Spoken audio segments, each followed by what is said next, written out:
Assalamualaikum warahmatullahi wabarakatuh. Waalaikumsalam warahmatullahi wabarakatuh. Bismillahirrahmanirrahim. Alhamdulillahi rabbil alamin. Wal 'aqibatu lil muttaqin. ولا عدوان إلا على الظالمين والصلاة والسلام على أشرف الأنبياء والمرسلين سيدنا ومولانا محمد وعلى آله وأصحابه المجاهدين الطاهرين أما بعد. Saudara-saudara kaum muslimin rahimakumullah. Salah satu kelebihan makhluk bernama manusia, yaitu bahwa Allah subhanahu wa ta'ala menghiasi hidup manusia ini dengan syahwat atau yang lazimnya kita sebut sebagai hawa nafsu. Inilah tenaga yang merupakan daya dorong yang melahirkan dinamika dalam kehidupan manusia, yang menyebabkan terus-menerus terjadinya perkembangan dalam sejarah peradaban dan kehidupan manusia. Hawa nafsu bisa melambungkan seseorang kepada puncak kejayaan, dan hawa nafsu dapat menenggelamkan seseorang ke dasar jurang kehancuran yang paling dalam. Pada surah Ali Imran ayat 14, Allah subhanahu wa ta'ala berfirman, A'udzu billahi minasy syaithanir rajim. Zuyyina lin-nasi hubbus syahawati minan nisa'i wal banin wal qanatiril muqantarati minadh dhahabi wal fiddah wal khaylil musawwamati wal an'ami wal harth. Dzalika mata'ul hayatid dunya wallahu 'indahu husnul ma'ab. Mari kita perhatikan ayat ini lebih dekat lagi. Allah subhanahu wa ta'ala menjelaskan, Zuyyina lin-nasi hubbus syahawat. Makhluk manusia itu dihiasi dengan hawa nafsu. Dengan kata lain, hawa nafsu adalah perhiasan. Manusia tanpa hawa nafsu sama saja dengan orang yang tidak berhias, monoton, tidak mempunyai perkembangan dalam gerak kehidupannya. Tetapi kalau hawa nafsu adalah perhiasan, maka jika kita berbicara soal perhiasan, ada dua hal yang harus menjadi catatan pokok. Pertama, kapan satu perhiasan boleh kita pakai? Yang kedua, di mana perhiasan itu harus kita pakai? Kalau saudara berdandan rapi, pakai sepatu dengan kaos kaki, celana, jas, pakai dasi segala macam, tapi itu saudara lakukan pada saat saudara akan pergi ke WC, maka saudara sudah memakai perhiasan tidak pada waktu yang tepat. Begitupun sebaliknya, kalau jam tangan saudara pakai di kaki, kopiah saudara pasang di kaki, lalu sepatu naik ke atas jidat, maka saudara memakai perhiasan tidak pada tempatnya yang tepat. Demikian juga sifat yang bernama nafsu. Kapan dia boleh diperturutkan, di mana dia boleh disalurkan, adalah tugas daripada agama untuk mengatur syahwat atau hawa nafsu. Lihatlah kehidupan malaikat. Malaikat makhluk yang diciptakan Allah tanpa hawa nafsu. Maka kehidupan malaikat monoton. Malaikat tidak mempunyai peradaban dan kebudayaan. Malaikat adalah makhluk yang secara instinktif diciptakan untuk berbakti, tidak punya alternatif atau pilihan lain. Saudara lihat, ada malaikat yang sejak diciptakan diperintahkan untuk sujud, sujud saja sampai sekarang nggak bangun-bangun. Ada malaikat yang sejak diciptakan diperintahkan untuk tasbih saja, yang lain tidak. Ada malaikat yang sejak diciptakan diperintahkan mencabut nyawa saja urusannya, yang lain tidak. Pekerjaannya monoton, tetapi memang karena tidak ada hawa nafsu, tidak ada kecenderungan malaikat untuk nyeleweng. Belum pernah kita dengar misalnya ada malaikat Jibril korupsi ayat. Ini kelihatannya ayat bagus ini, nggak usah disampaikan kepada bawahan Muhammad, dipakai sendiri saja. Tidak. Kita belum pernah dengar malaikat maut keliru mencabut nyawa orang yang belum waktunya modal. Belum pernah.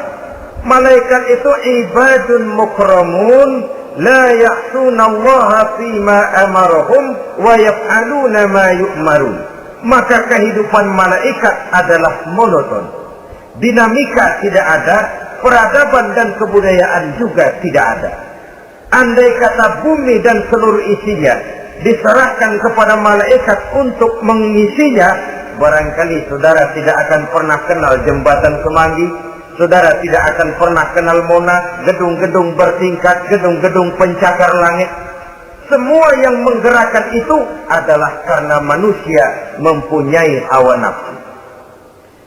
Nah, kemudian pada kalimat berikutnya Allah memberikan rincian. Apa nafsu kepada apa yang paling menonjol dalam kehidupan manusia itu? Pertama, minan nisa, hawa nafsu kepada perempuan. Ini tentu yang ditujukan laki-laki. Dimanapun saja makhluk bernama laki-laki, kalau dia normal, tidak impoten, mesti suka kepada perempuan. Itu wajar, bin pantas alias normal. Tetapi tadi saya katakan di awal, nafsu kepada perempuan adalah perhiasan.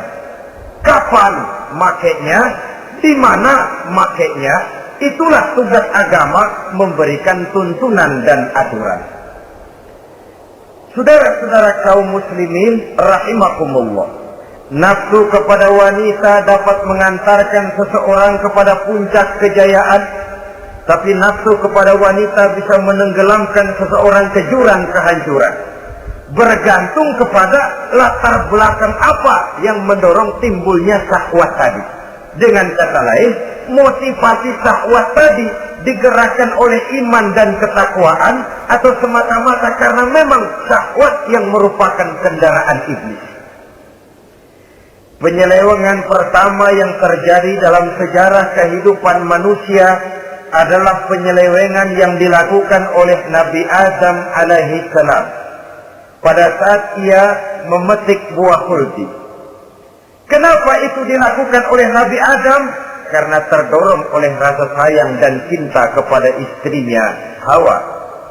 Sebenarnya Hawa lah yang merajuk, Siti Hawa lah yang membujuk, dan Nabi Adam oleh karena syahwatnya kepada istrinya memperturutkan bujukan Siti Hawa itu. Peristiwa Nabi Adam ribuan tahun yang lalu akan terus relevan sampai ke zaman kita sekarang ini. Berapa banyak orang-orang yang karena terlalu ingin menyenangkan istrinya, lalu tidak segan-segan melakukan perbuatan-perbuatan yang menyimpang, baik itu merugikan orang lain, merugikan masyarakat, bahkan merugikan bangsa dan negaranya. Seorang pedagang tidak akan segan-segan menipu.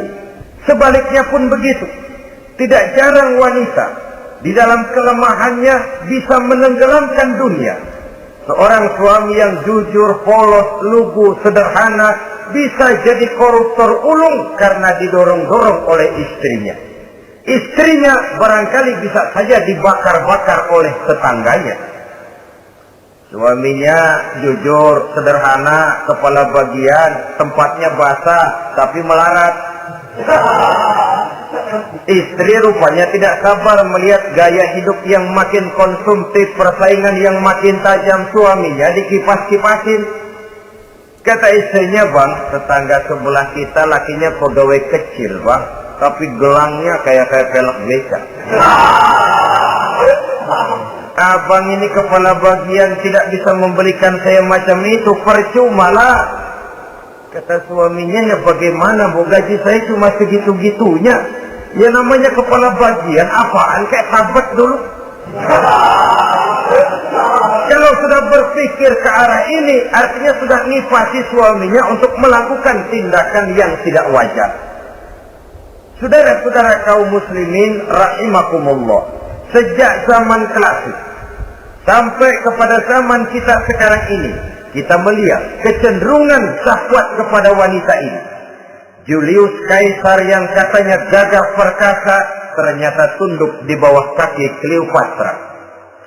Napoleon Bonaparte, the Lion of Europe, singa daratan Eropa, luas kekuasaannya, gagah perkasa tentaranya, kepada siapa dia tunduk? Ke bawah kakinya Margaret Josephine. Demikianlah di zaman kita sekarang, kita melihat di Jepang, betapa Perdana Menteri Uno didesak mengundurkan diri dari jabatan Perdana Menterinya oleh karena terlibat skandal dengan geisha. Kita juga melihat di Amerika betapa Senator Gary Hart dari Partai Demokrat yang masih muda, jenius, diharapkan masa depan Amerika lahir dari tangannya, terpaksa mengundurkan diri dari calon presiden oleh karena terlibat skandal dengan donor Rice. Kita juga menyaksikan betapa parlemen dan kabinet di Inggris sempat geger oleh karena skandal Pamela Bordes, pelacur kelas kakap yang melanglang buana mencari sasaran-sasaran kakap. Ini adalah kisah kejatuhan yang diakibatkan oleh hubbus syahawat minan nisa. Oleh karenanya benar jika Nabi kita menyatakan an-nisa'u imadul bilad, wanita adalah tiang negara. Jikalau baik wanita, baik negara. Jikalau rusak wanita, hancur negara. Kalau syahwat kepada wanita cuma semata-mata karena syahwat, maka seorang laki-laki akan memandang wanita cuma sekedar alat pemuas hawa nafsu. Nilainya rendah. Sedangkan agama kita mengajarkan ma akraman nisa'a illa karimun wa ma ahanan nisa'a illa laimun, kata Nabi. Tidak akan menghormati kaum wanita kecuali orang-orang yang terhormat, dan tidak akan merendahkan derajat kaum wanita kecuali memang orang-orang yang rendah moralnya.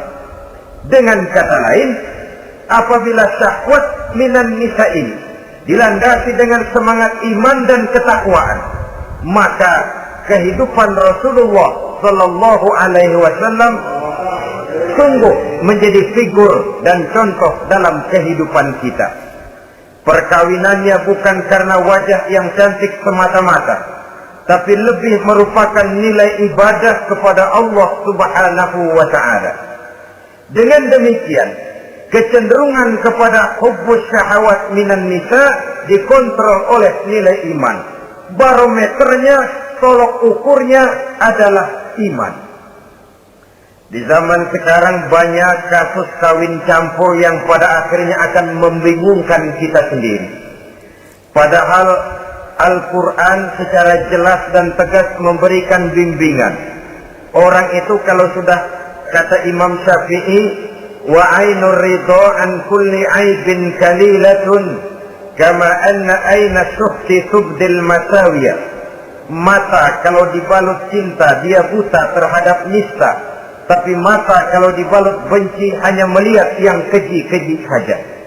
Biasanya cinta kepada wanita memang bisa menimbulkan dorongan yang positif, tapi juga bisa membuat seseorang buta sama sekali. Dorongan yang positif paling kurang dari segi penampilan. Coba lihat lelaki kalau lagi demen perempuan, lenjeh banget ya.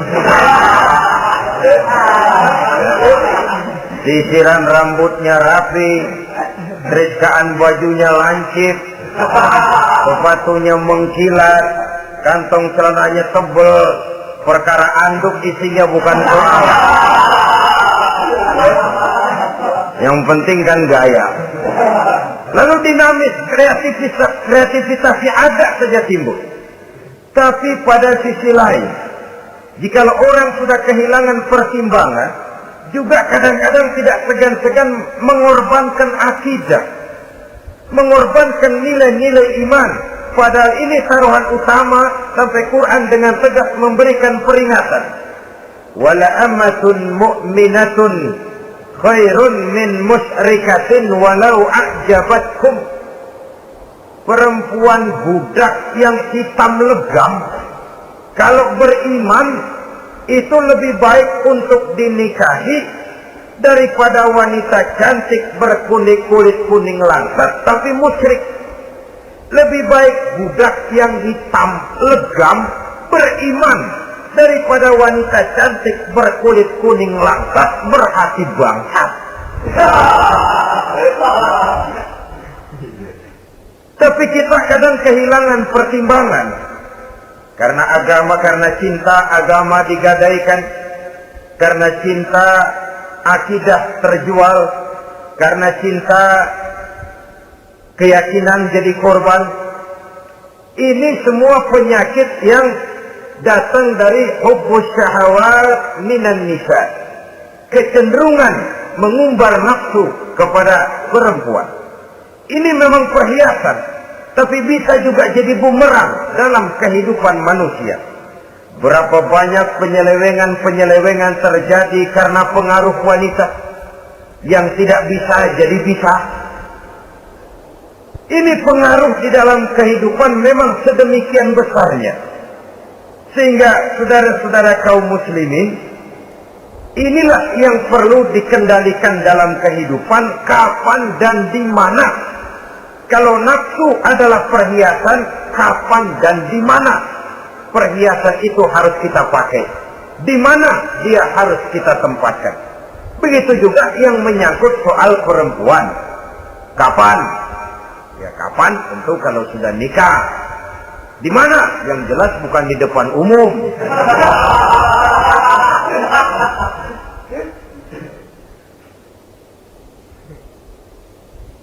Ini nafsu yang pertama, minan nisa. Yang kedua, wal banin. Dihiasi juga manusia dengan kecintaan kepada banin. Makna banin di sini al-aulad, anak-anak laki. Kenapa disebut banin, anak-anak laki? Karena pertama, sering anak laki itu lebih jadi kebanggaan buat orang tuanya ketimbang anak perempuan. Sebabnya apa? Pertama, faktor nasab. Silsilah lebih kuat kepada laki-laki ketimbang perempuan. Yang kedua, faktor cita-cita. Orang tua kalau punya anak laki-laki, cita-citanya panjang. Nah, kau nanti jadi dokter ya. Nah, jadi insinyur ya. Nah, jadi pilot ya. Nah, jadi pengusaha ya. Nah, jadi presiden ya. Tapi kalau dia punya anak perempuan, paling, ya, nak, mudah-mudahan nanti kamu dapat jodoh orang baik, nak. Dapat jodoh orang soleh. Saudara-saudara, yang ketiga, anak perempuan itu kalau sudah berkeluarga biasanya pindah kepada lingkungan keluarga lain. Sehingga orang berkata punya anak perempuan banyak sebenarnya seperti agen. Artinya ada yang mau bawa, kan gitu. Ada yang minta ambil. Ada yang berminat, buntel. Paling dia nengokin orang tuanya lebaran. Ya syukur kalau sebulan sekali atau seminggu sekali. Tapi minimnya kan lebaran. Dengan demikian dari garis nasab ini lebih kuat al-banin ketimbang al-banat.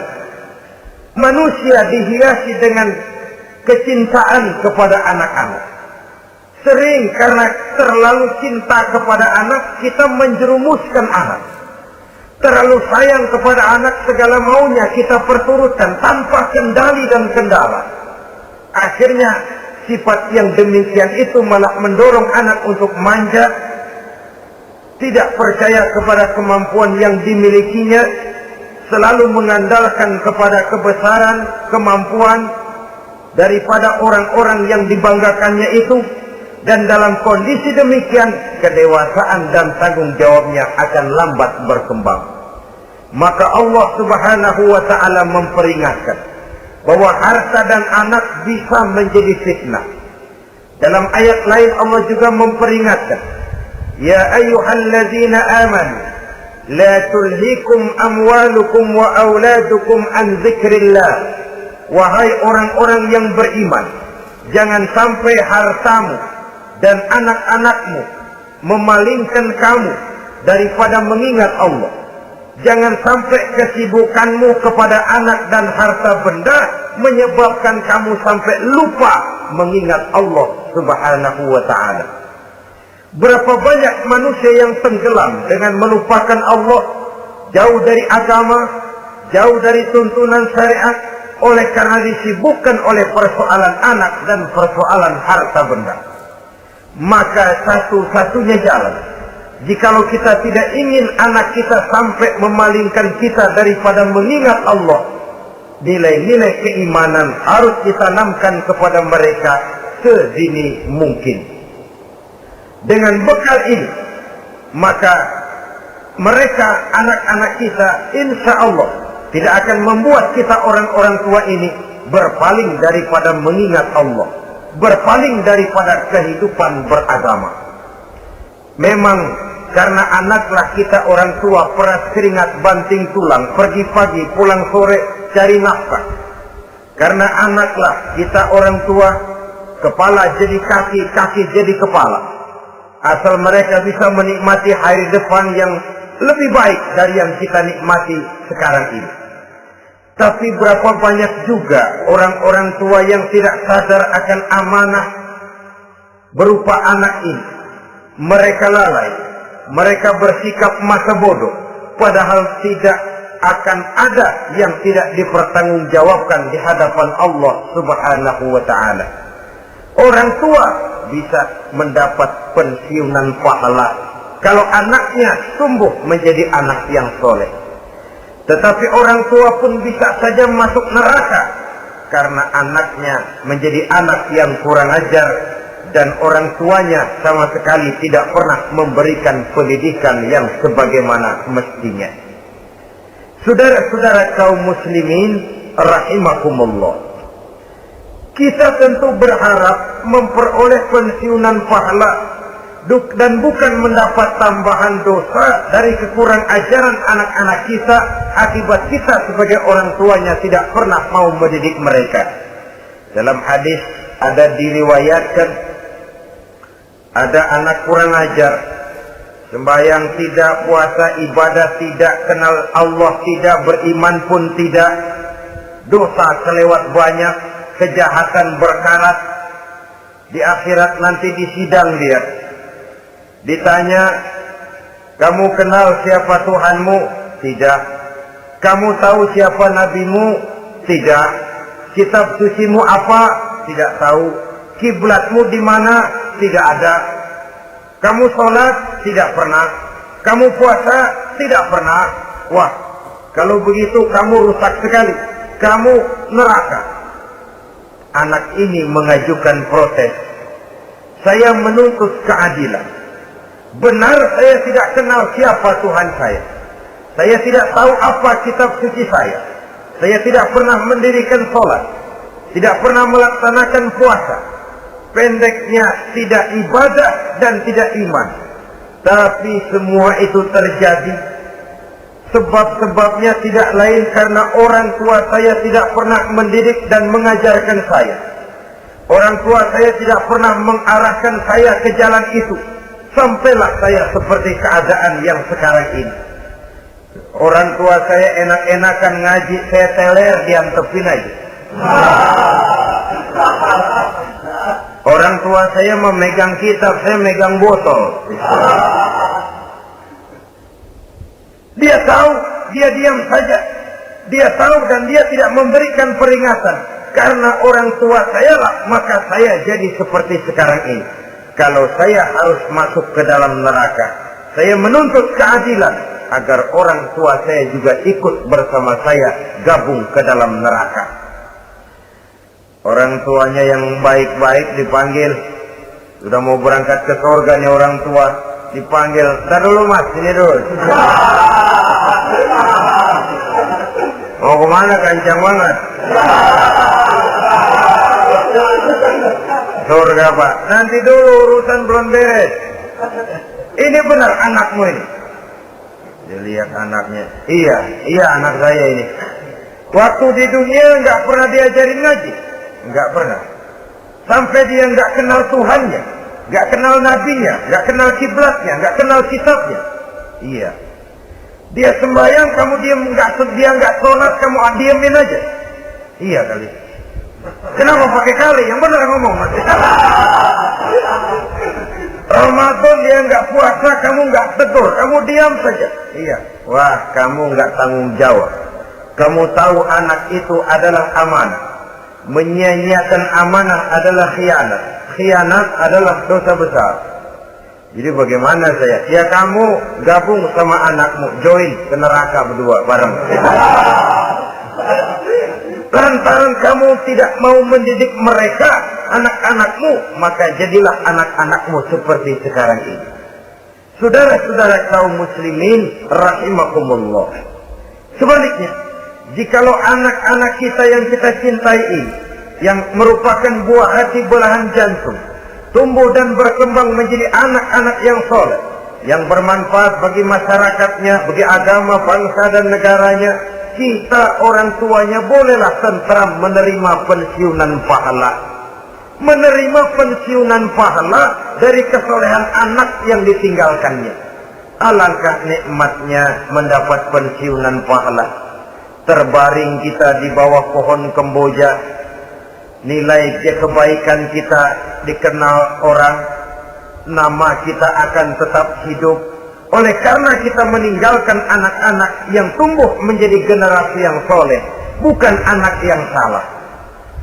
Oleh karenanya, kecintaan kepada anak jangan sampai membuat kita lalai dari mengarahkan mereka kepada kehidupan beragama. Di zaman sekarang ini, kecenderungan kita mengarahkan anak pun sudah kepada kecenderungan yang berbau materialistis. Maka yang ramai bagaimana anak bisa mengejar program MBA, Master of Business Administration, supaya keluar bisa jadi manajer. Bagaimana anak lalu kursus komputer, supaya keluar menjadi tenaga yang canggih di bidang komputer. Ya, kalau dia perempuan cantik, bagaimana dia bisa masuk Akademi Sekretaris and Management, supaya bisa jadi sekretaris. Atau bagaimana dia bisa masuk sekolah nyanyi, supaya nanti jadi penyanyi dengan tarik suara, uang lalu mengalir ke dalam kocek jutaan nilainya.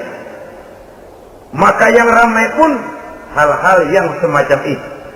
Dalam pada itu, pengajian, kursus-kursus keagamaan, study club yang membicarakan masalah-masalah agama, ramainya kadang-kadang kalau bulan Ramadan, dianggap training center. Ya lumayan, daripada tidak sama sekali mah lumayan. Tapi dengan demikian ini kan merupakan bagian terpokok dari kehidupan manusia. Alangkah idealnya jika dia mengantongi gelar MBA, Master of Business Administration, tapi punya nilai iman yang tangguh, ahli komputer, tapi punya keyakinan beragama yang mantap. Dan ini harus ditanamkan lebih dahulu sebelum dia menguasai disiplin ilmu yang lainnya. Saudara-saudara kaum muslimin rahimakumullah, kecintaan kepada anak-anak sering mendorong seseorang untuk menimbulkan sifat nepotisme. Segalanya serba garis keturunan. Sejak ia jalur birokrasi sampai ke dalam kehidupan sehari-hari, nepotisme ini bisa terlihat. Orang kehilangan kondisi objektivitasnya. Mampu atau tidak, soal lain. Bidangnya atau tidak, bukan soal. Yang penting masih ada hubungan keturunan. Maka timbullah tumpang tindih untuk sesuatu pekerjaan yang tidak sesuai dengan kemampuan dan keahliannya. Di desa-desa kita melihat masjid, ketua masjid bapaknya, bendahara anaknya, sekretaris mantunya, Bilal besannya, beduk engkongnya. Pokoknya asal masih ada garis keturunan masuk, tidak minggir. Ini pada akhirnya kurang menciptakan pemerataan kesempatan. Iyalah kalau profesinya, tapi kan jarang yang demikian itu. Kita boleh cinta kepada anak-anak kita, tapi jangan lalu mempergunakan posisi yang kebetulan kita gunakan untuk menempatkan anak-anak kita lebih dari kemampuan yang mereka miliki. Nepotisme yang lahir. Sehingga ini bukan saja tidak mendidik, tapi mengakibatkan terjadinya tumpang tindih. Tidak lagi berprinsip the right man on the right job, bahwa orang harus ditempatkan sesuai dengan keahliannya, tapi kita sudah berpikir subjektif, ahli atau tidak ahli, asal masih berbau keturunan, ayo silakan. Nepotisme yang akan lahir. Oleh karenanya, mencintai anak adalah sesuatu yang merupakan perhiasan di dalam kehidupan. Wajar, tetapi harus kita menempatkannya sesuai dengan semestinya. Ini yang kedua. Yang ketiga, nafsu yang menghiasi hidup manusia itu adalah nafsu kepada wal qanatiril muqantarati minaz zahabi wal fiddah. Al-qantarah ay al-malul katsir. Kecintaan, kesenangan, nafsu kepada harta benda yang banyak daripada emas dan perak. Ini tentu sesuai dengan situasi dan kondisi. Kecintaan untuk mengumpulkan harta benda yang sebanyak-banyaknya. Baik itu berupa emas, baik itu berupa perak. Ini cuma penyebutan beberapa jenis dari kecenderungan manusia kepada harta benda. Bukankah sering dikatakan orang bahwa manusia di dalam berhadapan dengan harta itu seperti meminum air laut. Makin diminum, makin kering tenggorokan, makin haus kita dibuatnya. Apabila watak ini kita perturutkan, maka manusia tidak akan pernah kenal puas, tidak akan pernah kenal cukup. Nabi kita memberikan peringatan. Lau anna libni Adam wadiyani min zahabin labtagha lahuma thalithan wa la yamla'u jawfa ibni Adam illa turab. Andai kata manusia mempunyai dua buah ladang yang seluruhnya berisi emas, akan puaskah manusia? Tidak. Mereka akan cari ladang emas yang ketiga. Wala yamla'u jawfa ibni Adam illa turab. Sungguh mulut manusia ini tidak akan pernah penuh terisi kecuali kalau sudah disumpal dengan tanah. Artinya kalau sudah dia dipendam di liang lahat baru cukup. Tetapi sepanjang dia masih bergerak, masih hidup dan bernyawa, masih bisa berusaha dan berbuat, dia tidak akan pernah mengenal puas. Ini akan mendorong manusia terjebak kepada menghalalkan segala cara untuk mencapai tujuan. Yang penting kaya, kan begitu. Dan cepat. Sebab sekarang orang sering motong kompas. Yang penting kan cepat kaya. Soal cara, kalau jujur aja mah, sampai kapan mau kaya? Perkara itu renten, bukan soal. Perkara itu judi, tidak jadi masalah. Perkara itu korupsi menyangkut hak orang banyak, bukan soal. Yang penting cepat kaya. Dan anehnya lagi, tidak malu menumpuk kekayaan dengan cara yang tidak wajar. Ya kan orang hidup bermasyarakat tuh bisa dianalisa toh. Emang usahanya apa sih? Gajinya sebulan berapa sih? Kok bisa gitu-gitu bener sih? Dari mana sih? Secara langsung orang tidak berani bertanya, tapi dari mulut ke mulut akhirnya tersebar jadi rahasia umum. Jano kan punya ano, dia anonya seano.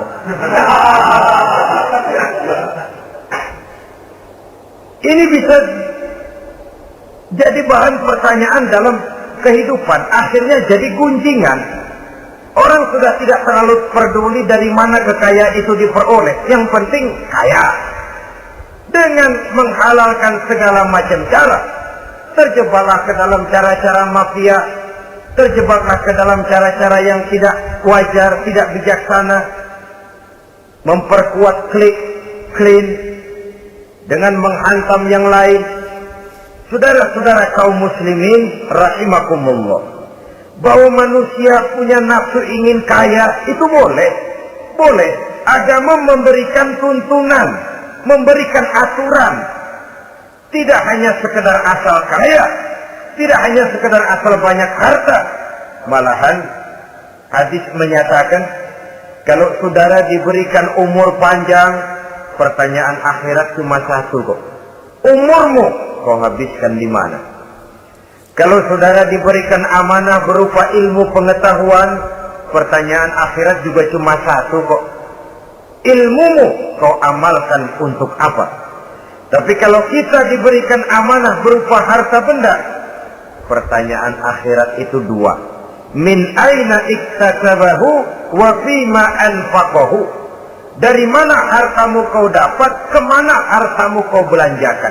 Dari mananya ditanya, kemananya juga ditanya. Depan belakang ditanya. Dan kalau mempergunakan harta untuk kesenangan syahwat, orang berani bukan main. Tapi kalau untuk kepentingan agama, yang hakikatnya untuk kepentingan dirinya sendiri, berat seperti nyabut bambu dari ujung. Orang kalau menyumbang masjid 100.000, itu kan zahirnya memberikan panitia masjid. Tapi hakikatnya kan dia nabung buat dirinya sendiri. Seolah-olah dia cuma berkata, Pak, tolong saya titip 100.000, ini untuk kepentingan saya di akhirat nanti. Silakan uangnya mau dibelikan semen, pasir, kaca, pintu, jendela, silakan. Saya cuma titip, ini untuk saya di akhirat nanti. 100.000 Pak. Zahirnya dia memberikan kepada panitia masjid, madrasah, pesantren, yatim piatu. Hakikatnya dia nabung buat dirinya sendiri di akhirat. Malah tabungan ini bukan SDSB namanya, SDBS. Sumbangan dana berhadiah surga. Itu SDBS namanya. Sekarang orang mengejar SDSB, lalu berat mengejar SDBS. Sumbangan dana yang berhadiah surga langsung dari Allah Subhanahu wa ta'ala. Coba kalau dia main golf, sewa lapangan golf itu 400-500 ribu sebulan, paling 4-5 kali main. Beli stick golfnya saja sampai jutaan. Datang panitia pembangunan masjid 100. Ini tadi doain masuk surga lagi. Surga 100.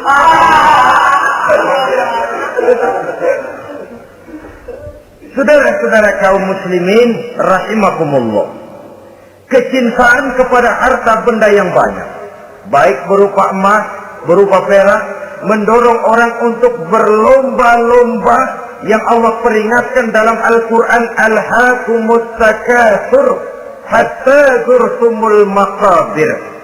Kamu telah lalai akibat kamu berlomba-lomba memperbanyak materi dunia.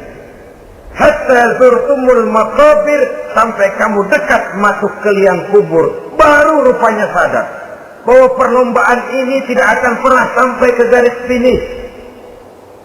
Betapapun jauhnya rally Paris-Dakar, garis finishnya ada. Betapapun hebatnya medan yang ditempuh buatnya gurun pasir Afrika, garis finishnya pasti ada. Itu kan rally yang terbuat di dunia katanya, Paris-Dakar. Tapi garis finishnya ada. Namun jikalau kita berlomba memperbanyak harta, kita tidak akan pernah sampai ke garis finish. Yang kecil-kecilan aja dah. Kalau orang ditanya, kamu kenapa sih belum mau sembahyang? Ya, bagaimana mau sembahyang, Pak? Tinggal di Jakarta masih kontrak. Saban habis tahun diubur-ubur yang punya rumah. Kalau punya rumah sendiri, walaupun kecil-kecilan, saya mau ibadah, Pak. Ya, diberikan rezeki oleh Allah. Bisa bikin rumah, walaupun kecil-kecilan. Belum juga mau sembahyang. Kok belum juga sembahyang? Iya, Pak, rumah emang udah punya sendiri. Cuman kecil, Pak. Atasnya asap, kalau hujan aja bocor.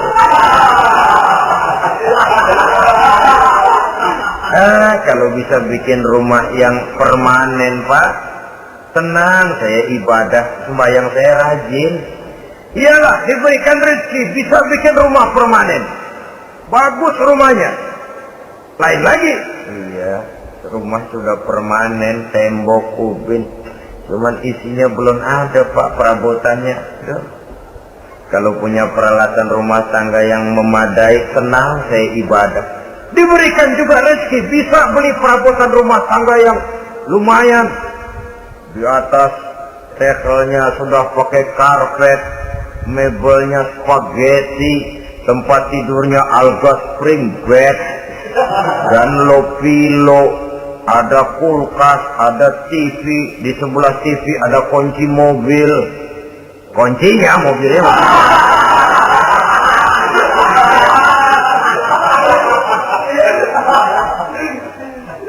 Bagaimana? Sekarang sudah cukup perabotan. Perabotan sudah ada, Pak, cuman kendaraan belum punya ini. Kemana-mana masih ngukur jalanan aja. Kalau punya kendaraan enak, kemana-mana cepet, Pak. Mau ke masjid juga getap dah, rajin. Diberikan rezeki, bisa beli kendaraan. Lain lagi nanti. Sudah punya sepeda, pengen punya motor, kepengen punya mobil, kepengen punya pesawat terbang, pengen punya kapal induk. Sudah punya kebun, pengen beli sawah, sudah punya sawah, pengen punya gunung, sudah punya gunung, laut diborong. Perlombaan materi tidak akan pernah membawa kita ke garis finish, karena sifatnya sangat abstrak, bahkan akan mendorong kita seperti gurita, cenderung kepada penyakit tamak bin rakus alias serakah. Dengan demikian, saudara-saudara, bahwa kecintaan kepada harta merupakan nafsu, dan nafsu itu adalah perhiasan, dia bisa menjadi daya dorong positif. Kalau dalam upaya memperoleh harta itu kita tidak akan keluar dari tujuan keridhaan Allah. Saya cari nafkah, tapi yang Allah ridho. Saya ingin kaya, tapi dengan cara yang Allah ridho. Ini kunci yang akan menyelamatkan kita manusia dari perangkap menghalalkan segala cara. Ini yang ketiga.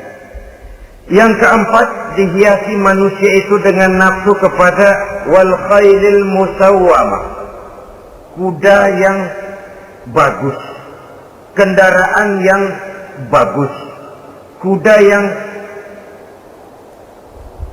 terpelihara. Al-musawwamah ada yang mentafsirkan ar-ra'iyah. Ar-ra'iyah itu yang digembalai. Binatang ternak, kuda yang digembalai atau kuda yang diikat. Artinya, kalau dulu kan yang namanya tuan-tuan tanah itu baru dibilang bejeger kalau kemana-mana naik kuda. Jet set zaman dulu itu. Sudah kelompok jet set itu kendaraan. Kalau sekarang baby benda. Dulu mah kuda band.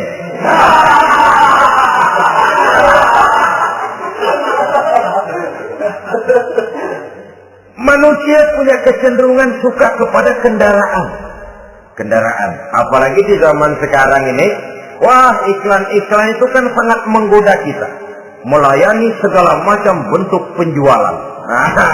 Ini lalu terangsang biar duit cekak. Kalau udah ngebaca itu, wah, berani banget dah. Tahu duit nggak mungkin cukup, tapi begitu baca melayani segala macam bentuk penjualan dengan fasilitas ringan.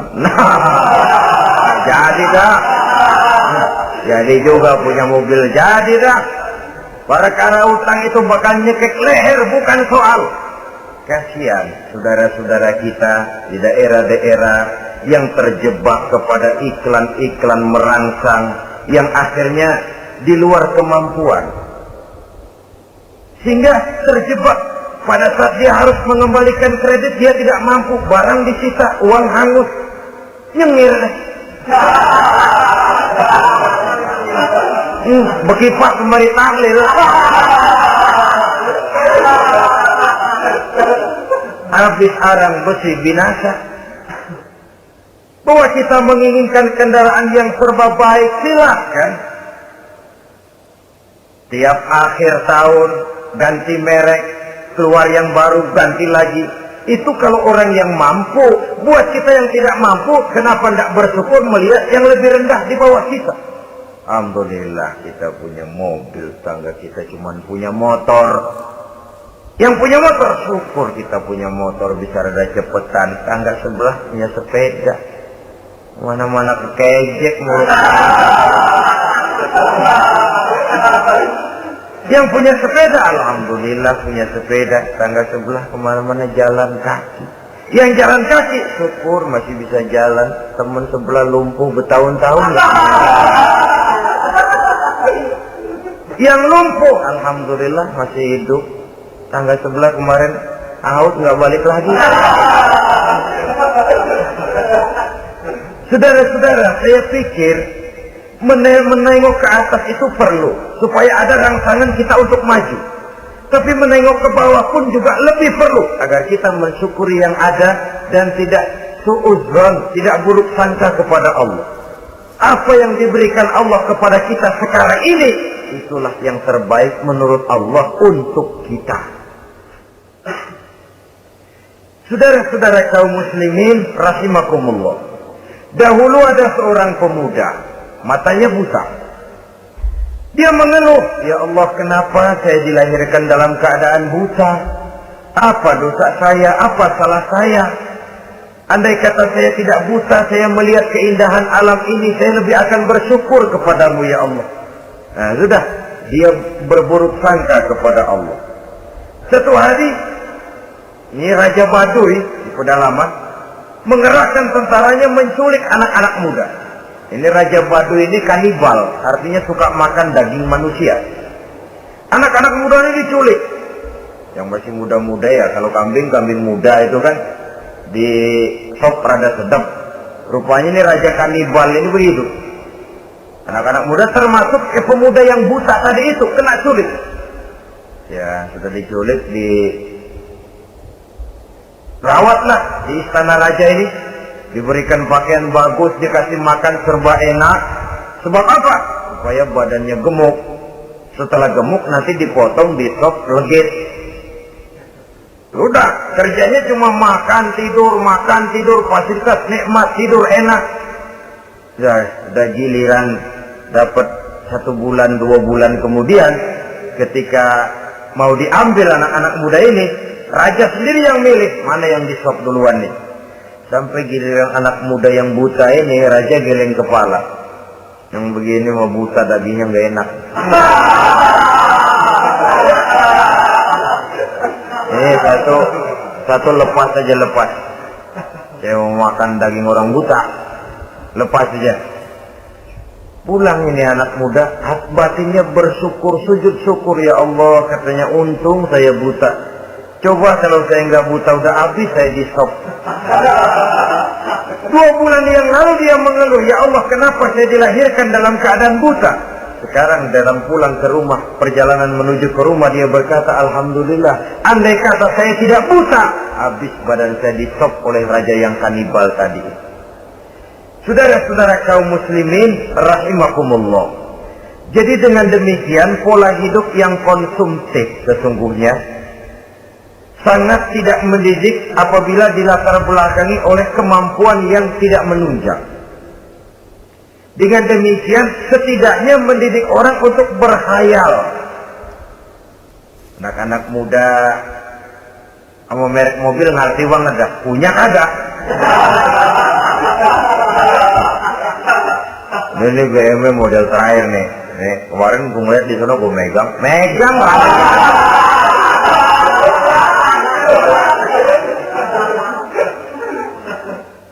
tulul amal ini kalau tidak diimbangi dengan saluran yang positif, dia akan terjebak kepada penyakit tulul amal, panjang angan-angan. Baiklah ya, wal khailil musawwamah. Yang keempat, yang kelima maksud saya, wal an'am, cinta kepada binatang ternak. Manusia ini kan punya kecenderungan macam-macam. Setelah rumahnya bagus, hartanya banyak, kendaraannya cukup, ingin beternak. Jadilah peternak. Ini kecenderungan manusia, wajar saja sepanjang didapat dan dilakukan dengan cara-cara yang wajar. Wal harth, dan tumbuh-tumbuhan, bertani, bersawah, berladang, itu merupakan kecenderungan daripada manusia. Keseluruhan itu kata Allah, kecintaan kepada wanita, kepada anak, kepada harta benda, kepada kendaraan, kepada binatang ternak, kepada tumbuh-tumbuhan, zalika, semua itu mata'ul hayatid dunya, merupakan kesenangan hidup dunia. Berapa lama kesenangan hidup dunia? Sebentar, seumur manusia. Seumur manusia. Bahkan kadang-kadang pada saat dia masih hidup pun orang tidak sepenuhnya sempat menikmati kesenangan hidup dunia. Apabila ajal datang, selesailah kehidupan dunia sampai di situ. Orang-orang kafir, buat mereka surganya di dunia ini. Bila kehidupan di dunia selesai, selesailah sudah surganya sampai di situ. Kesemua itu, kata Allah, merupakan kesenangan daripada kehidupan di dunia. Wallahu indahu husnul ma'ab, dan Allah mempunyai tempat kembali yang sangat baik. Nah, setelah Allah menjelaskan semua itu, pada ayat yang ke-15 Allah memberikan jalan keluarnya. Memperturutkan nafsu kepada wanita, anak-anak, harta benda, kendaraan, binatang ternak. Bijaksanakah itu? Dalam ayat ke-15 surah Ali Imran ini, Allah memberikan penjelasan tuntas. Qul a'unabbi'ukum bi khairin min zalikum. Katakan kepada mereka Muhammad, maukah kamu aku beri kabar yang lebih baik dari semua itu? Lebih baik daripada kesenanganmu kepada wanita, kepada anak-anak, kepada harta benda, kepada kendaraan dan sebagainya. Mau kamu aku beritahu yang lebih baik daripada semua itu? Jawaban tentu mau. Kalimatnya bukan ukhbirukum, a'unabbi'ukum. An-naba itu berita yang besar. Lain dengan al-khabar, itu berita biasa saja. An-naba, sehingga pembawa berita disebut nabi. Dari naba yang bi, pembawa berita yang benar. A'unabbi'ukum, maukah aku tunjukkan kepada satu berita yang benar-benar besar dan benar-benar lebih baik dari yang semua disebutkan tadi. Apa jalan keluarnya? Lillazina taqaw 'inda rabbihim jannatun tajri min tahtiha al-anhar. Bagi orang-orang yang bertakwa kepada Allah, mereka akan mendapatkan surga yang di bawahnya mengalir sungai. Khalidina fiha, mereka akan kekal di dalamnya. Wa azwajun mutahharah, dan mereka mendapat istri-istri yang suci. Waridwanum minallah, dan keridhaan daripada Allah subhanahu wa ta'ala. Kalau kamu hai orang-orang yang beriman, kalau kamu hai manusia menyangka bahwa nafsu kepada wanita, anak-anak, mengumpulkan harta benda, kendaraan yang menarik, binatang ternak dan tumbuh-tumbuhan itulah yang lebih baik untuk kesenangan dunia, memang itu kesenangan dunia. Tapi nih, seolah-olah kata Allah, nih, saya kasih tahu kamu, aku beritahu yang lebih baik dari semua itu. Apa? Takwa kepada Allah. Kecintaan kepada wanita. Kalau takwa dasarnya, orang nggak amburadul, nggak semrawut, nggak pokoknya gue masalah perempuan dan mbak terus. Tapi punya kaidah, punya norma. Bikin juga kepada anak-anaknya. Demikian juga kepada harta benda. Pokoknya asal harta, mau halal, mau haram, tekuk terus deh. Semuanya dilandasi oleh taqaw, lillazina taqaw, oleh ketakwaan kepada Allah. Nah, ketakwaan ini akan menghasilkan apa? Inda rabbihim jannatun tajri min tahtihal anhar. Menghasilkan surga yang di bawahnya mengalir sungai-sungai. Saudara-saudara kaum muslimin rahimakumullah, jika kita menyangka bahwa wanita bisa memberikan kesenangan, iya, kesenangan dunia. Jika kita menyangka bahwa harta benda bisa memberikan kesenangan, iya, kesenangan dunia.